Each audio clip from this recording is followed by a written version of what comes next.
You know what I realized early in my time working for the state? Research alone does not drive change. I would watch reports land on desks, solid research, important findings, and then nothing. They would just sit there. So I started studying the research centers across the US, whose work was actually influential. What made them different? One organization kept standing out, and that was the Terner Center at UC Berkeley. Their work doesn't just inform the conversation, it shapes it.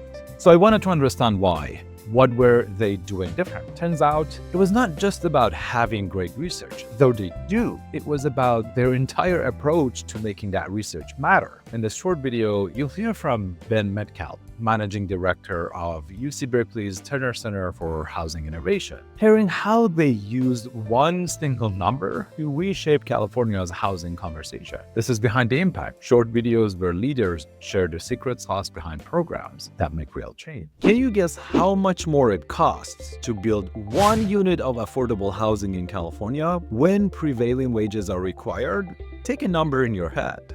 Now, add another 0 to it. The real figure, $90,000 per unit, just by requiring developers to pay prevailing wages. That's just not numbers on a spreadsheet. It's the difference between a family getting a home or waiting years longer.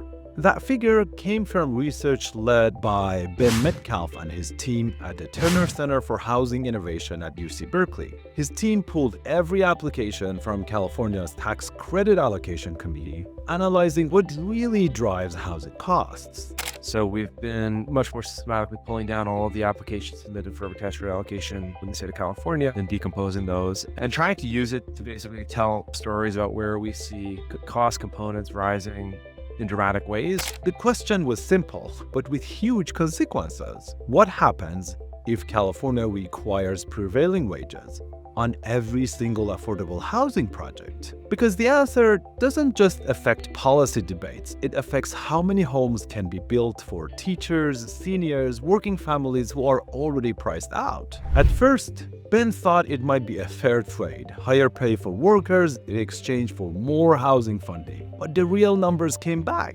And I was honestly surprised. We came up with numbers that suggested that it could be as much as $90,000 per of added cost as a consequence of that prevailing wage treatment. Mind-blowingly large number. Imagine that. $90,000 for every single unit. And the people who need those homes the most are the ones who have to wait, even if they ever afford those homes. The Terner team knew this couldn't just be dropped into the world without preparation. We don't just release our projects out. We create a space and a dialogue as we prepare to release them, where we're talking in advance to folks who are themselves affordable housing developers who would be using this data, committee staff in the legislature. In this case, we talked with the Carpenters Union and the building trades ahead of time with their researchers to make sure that whatever we put out is going to be constructively used. So before publishing, they previewed the findings with developers, legislative staff, and unions, the very group who would feel or debate the impact. The ripple effects? Immediate. The study didn't just change numbers on a page, it altered the conversation about how California builds, who benefits, and how communities in need might actually see new housing rise. So what is the real secret to the success of Ben and his team? It isn't just the data, it's the constant dialogue with stakeholders, making sure people who build housing, advocate for workers, and write laws all understand the findings. It's the credibility that comes from not being seen as advocates, but as objective researchers. It's the strategic way that translates findings not just in reports, but through webinars, media, practitioner-friendly summaries that policymakers, community leaders, and developers can actually use. And it's the rigorous team process that builds trust in their work.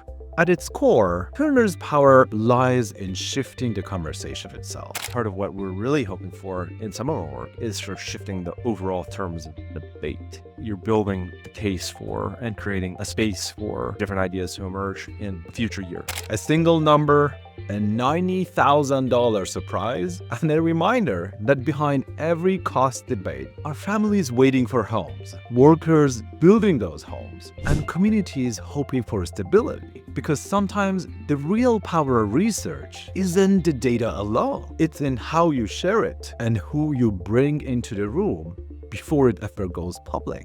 Huge thanks to Ben Metcalf for sharing his reflections. From my time working inside the state, I know how difficult it is for research to really shift the terms of the debate. What we take from Ben's story is that impact does not just come from data. It comes from trust, dialogue, and making space for others to see themselves in the findings. I'm Nader Afzalan, and through the Triangle, I work with governments and organizations to design programs with impact and track their impact with rigor. You'll find links to Ben's work and to the Triangle in the show notes. Thanks for tuning in, and I'll see you in the next one.